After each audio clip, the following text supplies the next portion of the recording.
बागेश्वर धाम में कुछ बड़ा करने की प्लानिंग कर रहे धीरेन्द्र शास्त्री। छत्रपुर में होगा साधु संतों का जुटान, बन चुके हैं ग्लोबल बाबा। बागेश्वर धाम इन दिनों लगातार सुर्खियों में बना हुआ है। पंडित धीरेन्द्र कृष्ण शास्त्री के चौंकाने वाले दावों से हर कोई हतप्रभ है। कोई इसे जादू टोना को बढ़ावा देना कह रहा है तो कोई इसे चमत्कार बताता है।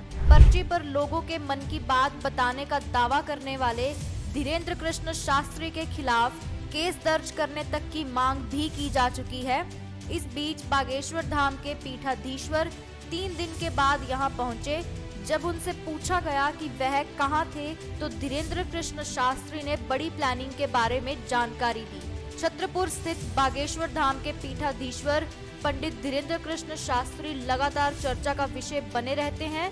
भारत के साथ ही पड़ोसी देश पाकिस्तान में भी धीरेन्द्र कृष्ण शास्त्री चर्चित हो चुके हैं। पर्ची पर लोगों के मन की बात बताने का दावा करने वाले धीरेन्द्र कृष्ण शास्त्री 3 दिन के बाद बागेश्वर धाम लौटे।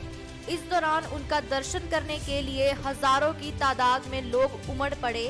पंडित धीरेन्द्र कृष्ण शास्त्री ने इस मौके पर अपनी योजनाओं के बारे में जानकारी दी। चर्चित होने के साथ ही धीरेन्द्र कृष्ण शास्त्री का विवादों से भी नाता जुड़ चुका है। नागपुर में उनके खिलाफ शिकायत देकर एफआईआर दर्ज करने की मांग तक की जा चुकी है।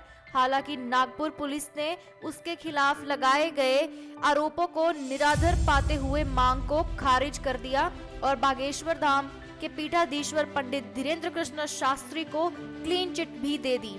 बागेश्वर धाम में महाराज के नाम से मशहूर पंडित धीरेन्द्र कृष्ण शास्त्री 3 दिन के बाद रविवार को छत्रपुर लौटे। उन्होंने 3 दिनों तक बागेश्वर धाम से बाहर रहने की वजह भी बताई। पंडित धीरेन्द्र कृष्ण शास्त्री ने बताया कि वह फरवरी महीने में बागेश्वर धाम में विशाल महायज्ञ करने जा रहे हैं। इसमें देश भर के साधु संत शामिल होंगे।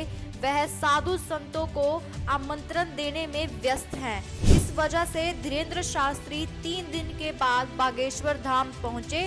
फरवरी के मध्य में छत्रपुर से देश भर में साधु संतों का जुटान होगा। पंडित धीरेन्द्र कृष्ण शास्त्री ने बताया कि इस दौरान 121 अनाथ बेटियों की शादी भी कराई जाएगी।